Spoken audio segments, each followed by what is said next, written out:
What is going on YouTube, and welcome back to another D.B.A. Mindset Podcast Vibe / video. This is the first of the series that I'm going to do. It's a little bit different. So in today's video, you're going to see an interaction that was basically recreated by myself, but it was from a talk that I had with a student.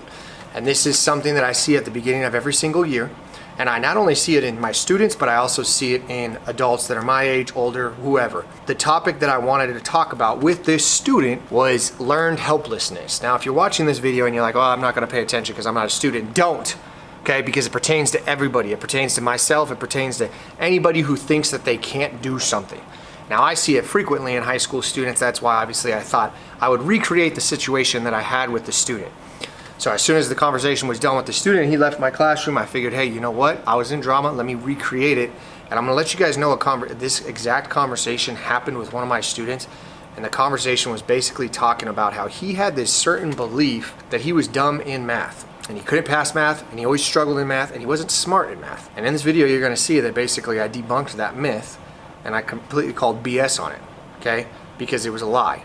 So I hope you guys watch this video and think of a certain myth or certain belief that you have about yourself, because you might be struggling from the same thing that my student was. So make sure you guys like this video, give it a thumbs up, make sure you share, comment below if you guys like this style video. I will be doing more videos like this in the future, just because I have a feeling I'm gonna have a lot of great conversations like this. So sit back, relax, enjoy the video, and you guys already know the motto: stay happy, stay healthy, and above all, don't be average. I'll catch you on the next one. Alright, so first off, how you doing? Okay, you having a good day? So you know why I'm calling you up here?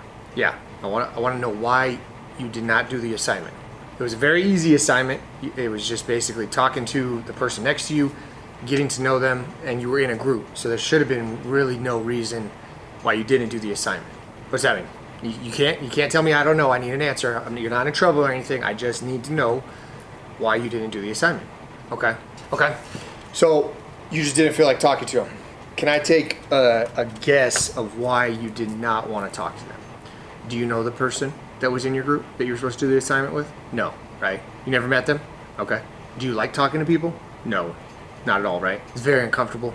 So instead of talking to them about the assignment and doing the assignment, because you know if you don't do the assignment, obviously you fail the assignment. It's only the second assignment of the semester, which means now your grade will be an F in this class. You realize that, right? Okay, and you still chose not to do the assignment. So I'm gonna take a guess that the reason you didn't do the assignment is because you aren't comfortable talking to people you don't know. Is that safe to say?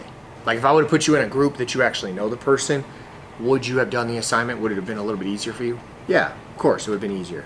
That is my job as your teacher, okay? For the next 177 days that we have left of school, my job is to get you comfortable with being uncomfortable.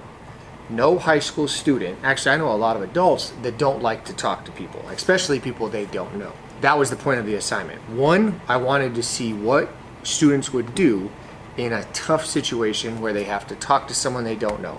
Everybody's good at talking to people when they know the person. Now you put that same person in a situation where they don't know the person, and that's where you have two options.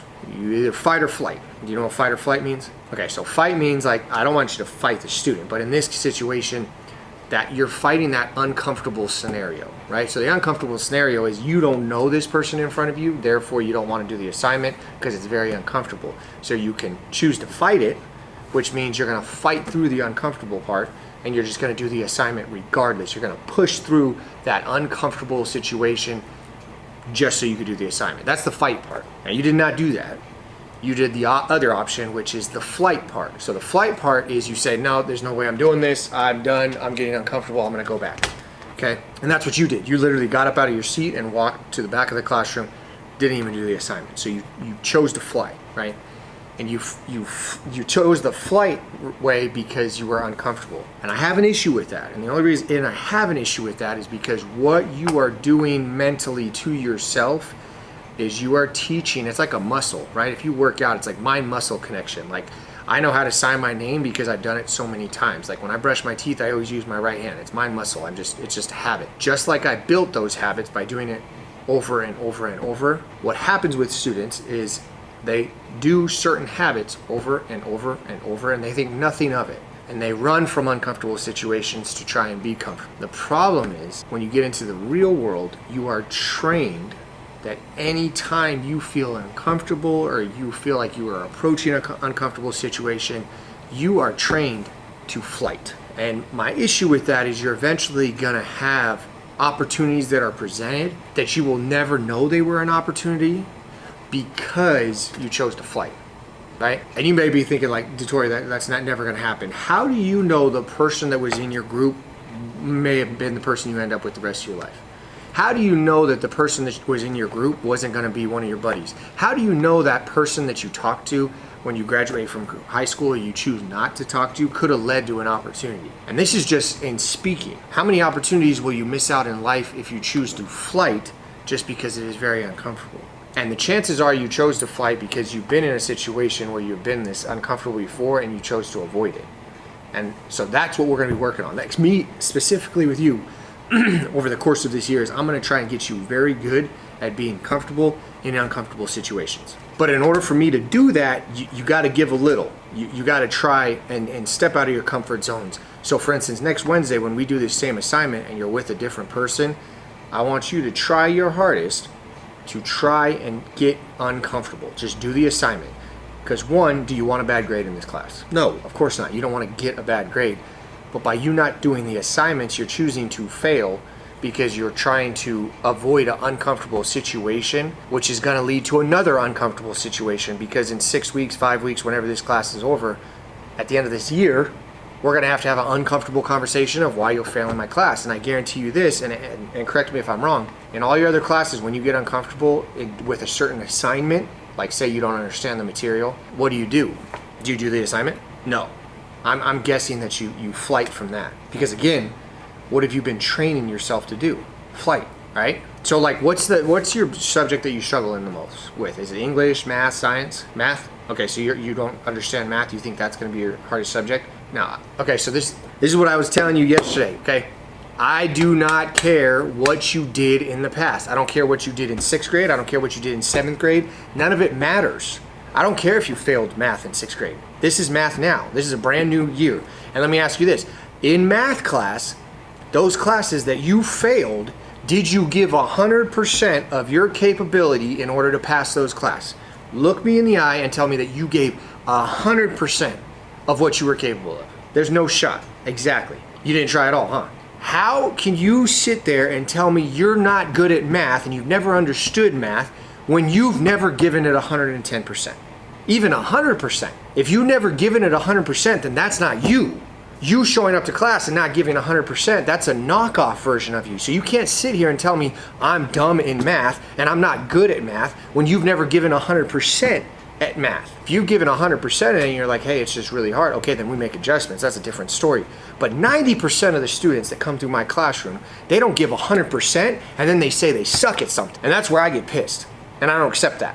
Because what you have is that's what's called learned helplessness. You remember what I was talking about yesterday in class? Okay, well, first of all, if I'm saying something, you gotta pay attention, okay? What I was talking about, there was a study done with 3 dogs, right? One of the dogs was given an electric collar and they were put in this box, right? And there was 2 sides to the box. So he was on this side and he had an electric collar. This dog, if he jumped over on this side, he wouldn't get shocked. As long as he was on this side, he was getting shocked. Well, he eventually learned I could jump over and get away from the shock, so he did it. The second dog, he would occasionally get shocked even when he jumped on the other side, but not all the time. The third dog, what he did, it didn't matter what side he was on, he was constantly getting shocked. So then they took all 3 dogs and they put them in a whole different box. Kind of same situation, though there was 2 sides to it. The first dog, the dog that knew if he got to the other side wouldn't get shocked, did that. The other dog that sometimes would kept trying. The third dog that would get shocked no matter what he did in the old situation did not even attempt it. Now, what he didn't know is if he would have jumped on the other side, he wouldn't have get shocked. But because he was basing this current situation, this current box that he was in, off of what he experienced in a different box, a different situation, a different scenario, he now had what was called learned helplessness, where he figured, nope, there's no way I could do this. I've tried it before. I tried it over there in that box and it didn't work. So what is the point in trying it now in this box? But he didn't know that if he would have tried, he would have never got shocked. And right now, Of those 3 dogs, which one do you think you are right now? Very good. Okay. So I want to challenge you to forget about everything that happened in the past. If you didn't do well in math, I don't care. If you didn't do well in English, I don't care. That's a whole different box, a whole different color. It doesn't matter. Okay. You got a fresh start and it's a fresh you. So we got 180 days to turn this whole thing around. Now I'm going to do everything I can to help you, but you got to do everything you can to obviously communicate with me, let me know where you're struggling, and then we do this thing together. Does that sound like something we could do? So does it matter what you got in your old classes? Absolutely not. That's what I like to hear.